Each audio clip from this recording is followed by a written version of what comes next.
भगवान शिव का तांडव एक ब्रह्मांडीय महाकाव्य। यदा यदा हि धर्मस्य ग्लानिर्भवति भारत अभ्युत्थानमधर्मस्य तदात्मानं सृजाम्यहम्। हिंदू पुराणों में भगवान शिव का तांडव नृत्य केवल कला या मनोरंजन नहीं, बल्कि सृष्टि के मूल नियम, ब्रह्मांडीय लय और धर्म के पुनर्स्थापना का दिव्य प्रतीक है। जब भी असंतुलन चरम पर पहुंचता है, जब अहंकार धर्म के गर्भ को विषाक्त करने लगता है, तब महादेव अपने डमरू की थाप के साथ नृत्य आरंभ करते हैं। इस तांडव की सबसे मार्मिक, सबसे विस्फोटक और सबसे गूढ़ कथा जुड़ी है सती के त्याग, दक्ष के अहंकार और ब्रह्मांडीय प्रलय के संकट से। नीचे वो विस्तृत कथा प्रस्तुत है जो शिव पुराण, देवी भागवत महापुराण, कालिका पुराण और प्राचीन मान्यताओं के आलोक में लिखी गई है। नारायण। प्रस्तावना। आदि नर्तक की चुप्पी। आदिकाल में जब न समय था, न दिशा, न आकाश, तब केवल एक चेतना विद्यमान थी, शिव। वही सृष्टि के आदि और अंत है। जब प्रकृति में संतुलन बना रहता है, शिव गहरे ध्यान में लीन रहते हैं। किंतु जब धर्म का पतन होता है, जब असत्य सत्य को घेर लेता है, तब शिव की आंखें खुलती हैं, जटाएं मुक्त होती हैं और डमरू की प्रथम थाप गूंजती है। ढम ढम ढम। ये ध्वनि केवल शब्द नहीं, ब्रह्मांड की धड़कन है। और जब ये ध्वनि नृत्य में परिवर्तित होती है, तो उसे तांडव कहते हैं। भाग 1। दक्ष का यज्ञ और शिव का अपमान। प्रजापति दक्ष ब्रह्मा के मानसपुत्र थे, सृष्टि के नियमन और यज्ञ अनुष्ठानों के प्रणेता थे। किंतु समय के साथ उनके कर्मों में अहंकार ने जड़ें जमा ली। उन्होंने एक अति विशाल यज्ञ का आयोजन किया, बृहस्पति यज्ञ। इसमें सभी देवता, ऋषि, गंधर्व, यक्ष, नाग और मनुष्य आमंत्रित थे। प्रत्येक के लिए आसन, भोजन और सम्मान का आयोजन था। किंतु एक नाम अनुपस्थित था, भगवान शिव का। दक्ष का तर्क था, शिव तो शमशानवासी हैं, जटाधारी हैं, भस्म लिप्त हैं, देव समाज के नियमों से परे हैं। ऐसे वैरागी को यज्ञ में बुलाना यज्ञ की पवित्रता को भंग करना है। सती, जो शिव की पत्नी और दक्ष की कनिष्ठा पुत्री थी, जब ये समाचार सुना तो उनका हृदय भारी हो गया। उन्होंने शिव से विनम्रतापूर्वक पूछा, प्रभु, यदि मेरे पिता ने आपको नहीं बुलाया तो क्या मैं स्वयं पिता के यज्ञ में न जाऊं? क्या पुत्री का धर्म नहीं है कि वो पिता के कर्म में सम्मिलित हो? शिव ने मुस्कुराते हुए उत्तर दिया, सती, यज्ञ केवल अग्नि में आहुति डालना नहीं, बल्कि अहंकार का दहन है। जहाँ शिव का सम्मान नहीं, वहाँ यज्ञ का फल विष बन जाता है।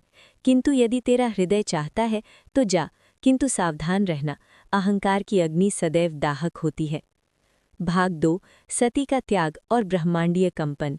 सती कैलाश से निकली, वायु उनके वस्त्रों को सहलाती रही, पक्षी मंगल ध्वनि करते उड़े, देवताओं ने आकाश से पुष्प वर्षा की। किंतु जब वे यज्ञस्थल पहुंची तो दृश्य भिन्न था। दक्ष ने शिव का नाम तक नहीं लिया था। सती ने विनम्रता से प्रणाम किया, किंतु दक्ष की वाणी में विष घुला था। तूने उस जटाधारी भस्मलिप्त शमशानवासी को पति बनाकर अपने वंश का अपमान किया है। मेरे यज्ञ में तेरा कोई स्थान नहीं। जा, अपने उस भिखारी पति के पास लौट जा। शब्द बाणों की तरह हृदय में चुभे। सती ने आकाश की ओर देखा, जैसे अदृश्य रूप में शिव को संबोधित कर रही हों। हे भोलेनाथ, यदि आपका सम्मान इस यज्ञ में नहीं तो इस देह का भी क्या प्रयोजन? यदि धर्म यहाँ असहाय है तो ये शरीर ही व्यर्थ है। और तब बिना किसी क्षण की देरी किए सती ने योगाग्नि को अपने भीतर जगाया। उन्होंने अपने शरीर को यज्ञ कुंड की ज्वालाओं में समर्पित कर दिया। एक क्षण के लिए सन्नाटा छा गया, फिर ब्रह्मांड में एक चीत्कार गूंजा, न सती का, न दक्ष का, बल्कि स्वयं प्रकृति का। पृथ्वी कांपी, आकाश फट पड़ा, नदियां उल्टी बहने लगी, सूर्य का तेज मंद पड़ गया। देह। भाग 3। शिव का शोक और रुद्र का आविर्भाव। कैलाश पर शिव ने आंखें खोली, उनकी दिव्य दृष्टि ने सती के त्याग को देखा। प्रेम, शोक और क्रोध का एक ऐसा मिश्रण उनके भीतर उमड़ा जो सृष्टि के इतिहास में अद्वितीय था। उन्होंने सती के अस्थि कलश को अपनी बाहों में लिया।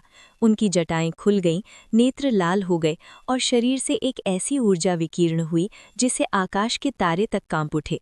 यदि धर्म का रक्षक यहाँ असहाय है तो अधर्म का विनाश स्वयं करूंगा। शिव की वाणी गड़गड़ाहट बन गई। उन्होंने अपनी जटा से एक लोम खींचा और उसे भूमि पर फेंका। धरती फटी और वहां से प्रकट हुए वीरभद्र, क्रोध के अवतार, जिनके हाथ में खड्ग, आंखों में अग्नि और हृदय में केवल न्याय की ललक थी। शिव ने स्वयं डमरू उठाया। पहली थाप गूंजी, ढम ढम ढम। ये ध्वनि केवल शब्द नहीं, ब्रह्मांड की धड़कन थी, और जब ये ध्वनि नृत्य में परिवर्तित होती है तो उसे तांडव कहते हैं। भाग 4, रुद्र तांडव। जब नृत्य ही प्रलय बन गया, शिव ने नृत्य आरंभ किया। पहला पदार्पण भूमि पर पड़ा तो पर्वत चटक गए, दूसरे पद में नदियां सूख गईं, तीसरे में आकाश के देवता अपने अपने विमानों से गिरने लगे। ब्रह्मा जी की कमल कल्पना भंग हो गई। विष्णु के शेष नाग ने सिर उठाया, इंद्र के वज्र हाथ से छूट गए। शिव की गति तेज होती गई। उनके नृत्य में अब क्रोध नहीं, ब्रह्मांडीय न्याय था। प्रत्येक भंगिमा वे सृजन स्थिति लय का रहस्य समाया था। डमरू की थाप से ओम का नाद उत्पन्न हुआ। ज्वालाएं आकाश में नृत्य करने लगी। दक्ष का यज्ञस्थल भस्म होने लगा। वीरभद्र और भद्रकाली ने दक्ष के अहंकारी आयोजकों को दंडित किया। दक्ष का सिर धड़ से अलग हो गया, जिसे बाद में भगवान शिव की कृपा से अश्व का सिर जोड़ा गया। किंतु शिव रुके नहीं। उनका नृत्य अब केवल दक्ष के यज्ञ तक सीमित नहीं रहा, ये ब्रह्मांडीय प्रलय की ओर बढ़ रहा था। यदि ये तांडव अनंत काल तक चलता तो समस्त सृष्टि विलीन हो जाती। प्रकृति चीख रही थी, ऋषि तपस्या में लीन हो गए, देवता शिव की शरण में गिर पड़े। आकाश से स्तुतियां गूंजी, हे महादेव, हे भोलेनाथ, इस तांडव को रोकें। सृष्टि अब संतुलन खो चुकी है। यदि प्रलय आ गया तो नए सृजन के लिए कौन शेष रहेगा। भाग 5, विष्णु का सुदर्शन और सृष्टि का पुनर्निर्माण। तब भगवान विष्णु ने हस्तक्षेप किया। उन्होंने समझा कि शिव का शोक और क्रोध अब ब्रह्मांडीय संतुलन के लिए खतरा बन गया है। विष्णु ने सुदर्शन चक्र धारण किया और शिव की परिक्रमा करते हुए सती के शव को 51 भागों में विभक्त कर दिया। प्रत्येक अंग जहां गिरा वहां शक्ति पीठ प्रकट हुई। कामरूप, काशी, वृंदावन, उज्जैन, कोल्हापुर, तिरुपति, ज्वालाजी, कालीघाट, हर स्थल शक्ति का केंद्र बना। शिव की बाहें खाली हो गई, उनकी आंखों से अश्रुधारा बहने लगी।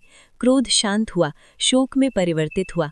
उन्होंने सती के अंतिम अवशेषों को गंगा की लहरों में समर्पित कर दिया और कैलाश की गुफाओं में गहन ध्यान में लीन हो गए। ब्रह्मांड ने राहत की सांस ली। दक्ष का यज्ञ पूर्ण हुआ, किंतु अब वो केवल अनुष्ठान नहीं रहा, वो केवल विनम्रता का पाठ बन गया। शिव ने सिखा दिया कि बिना समर्पण के यज्ञ व्यर्थ है और बिना करुणा की शक्ति विनाशकारी है। उपसंहार, तांडव का सार और दार्शनिक गूढ़ता। भगवान शिव का तांडव केवल विनाश नहीं था, ये ब्रह्मांडीय पुनर्गठन था।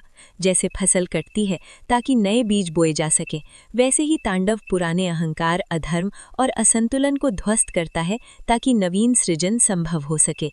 नटराज की मूर्ति में शिव के 4 हाथ हैं। डमरू, सृजन की ध्वनि, नाद ब्रह्म, अग्नि, विनाश, मोक्ष का मार्ग, अभय मुद्रा, रक्षा, भय से मुक्ति, गज मुद्रा, भारहीनता, आत्मा की उन्नति।